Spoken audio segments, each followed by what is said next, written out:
Assalomu alaykum hurmatli mijozlarimiz. Siz mijozlarimiz uchun o'tgan kuni Hisense brendidan erda 66 modeldagi eni 70 lik va 80 cm bo'lgan sovutgichimizni obzor qilib bergan edik. Bugun esa o'sha legendarniy bo'lgan 56 yil tajribaga ega bo'lgan Hisense brendidan RQ758M modeldagi sovutgichimizni obzor qilib beramiz.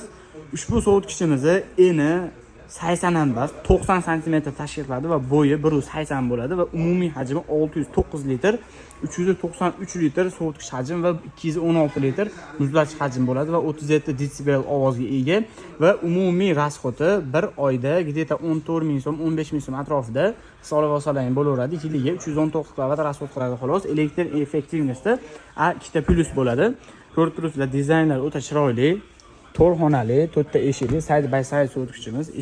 Eshiklarini qalinligini ko'rib turibsizlar va eshigida 3 tadan cho'ntaklari ham bor. Cho'ntaklarning kattaligini ko'ryapsizlarmi? Bemalol narsalarni qo'ysalar ham bo'laveradi. Tomonlari ham shunaqa. Va ichiga keladigan bo'lsak, sovutgich hajmi orqa tomoni metal cooling bo'ladi va boshqaruv panellari ichkarida bemalol regirovka qilsalar ham bo'laveradi. Asosiysi Wi-Fi funksiyasi ham bor, ya'ni ushbu Wi-Fi rejimi orqali uyingizda Wi-Fi bo'lsa, bemalol telefondan boshqarib rasxotlarni ko'rib tursangiz bo'laveradi. Va ikkita konteyner bor, ya'ni meva sabzavotlar uchun va go'sht, baliq mahsulotlari uchun ham alohida konteynerlari bor. Ushbu konteyner alohida ikkita va ushbu konteynerimiz ham alohida bo'ladi va ikki tomonida xuddi shunaqangi chiroyli LED lamparalari ham bo'ladi.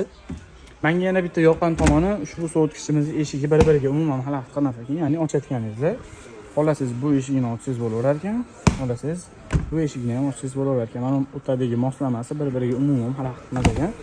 Va 216 litrlik muzlatgich qismiga keladigan bo'lsak, ko'rib turganlaringdek eshiklarda cho'ntaklari bor va mana konteynerlari ko'rib turibsizlar. Mana meva uchun, marojna, baliq mahsulotlari uchun, malinalarda, giloslarda shunday muzlatib bersalar ham bo'laveradi.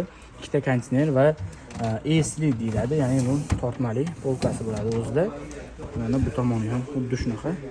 Eshik cho'ntaklari ham 3 qavatli va ikkita konteyner va bitta esli bokslari bor. Ko'rib turganingizdek o'ta mo'shni, o'ta seryozni narsa. Bu xolodilnikimiz o'zi ham tankaga o'xshab turibdi.